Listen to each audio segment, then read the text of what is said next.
अस्सलामुअलैकुम व्यूअर्स, कैसे हैं आप सब? आज का हमारा टॉपिक यूज़ इफ़ेक्ट के बारे में है। यूज़ इफ़ेक्ट रिएक्ट हुक्स के अंदर इस्तेमाल होने वाला सबसे ज़्यादा हुक कहा जा सकता है यूज़ स्टेट के साथ-साथ। और इसके बारे में हम बात मज़ीद करेंगे, लेकिन उससे पहले आप मेरा चैनल ज़रूर सब्सक्राइब करें।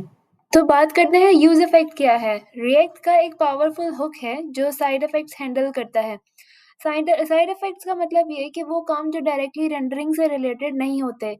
मिसाल के तौर पर एपीआई से डाटा फेच करना, ब्राउज़र का टाइटल चेंज करना, इवेंट लिस्टनर लगाना या टाइम चलाना, इस तरह की चीज़ें।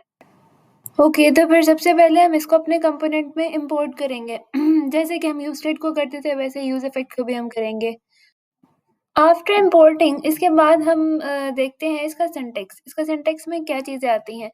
इसके सिंटैक्स में आता है हमारे पास एक फ़ंक्शन और एक डिपेंडेंसी अरे। जो फ़ंक्शन है वो कॉल बैक फ़ंक्शन होता है और ये तब चलता है जब कंपोनेंट रेंडर होता है। दूसरी चीज़ है हमारे पास डिपेंडेंसी अरे जो डिसाइड करती है इफ़ेक्ट कब चलेगा।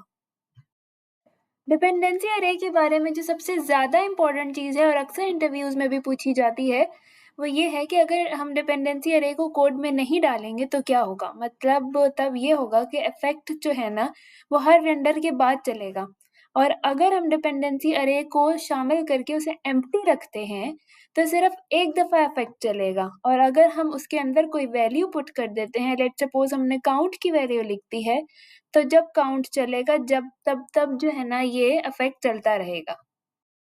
जैसा कि हमें पता है कि यूज़ इफ़ेक्ट जो है ना वो साइड इफ़ेक्ट क्रिएट करने के लिए यूज़ होता है। तो समटाइम्स हमारे पास कोड में उन साइड इफ़ेक्ट्स को हमें बंद करना पड़ता है, क्योंकि अगर हम उन्हें बंद नहीं करेंगे तो हमारी ऐप स्लो हो जाएगी या बगी हो सकती है या अननेसेसरी मेमोरी यूज़ होती रहेगी। तो उन साइड इफ़ेक्ट्स को बंद करने के लिए यूज़ इफ़ेक्ट के अंदर ही एक फ़ंक्शन रिटर्न होता है, उसको हम कहते हैं क्लीन अप फ़ंक्शन, जो इन साइड इफ़ेक्ट्स को बंद कर देता है या क्लीन अप कर देता है। तो इस एग्ज़ाम्पल में हमारे पास ये हो रहा है कि रिएक्ट कंपोनेंट का कोड चला रहा है और उसके बाद उसको यूआई में शो करा रहा है।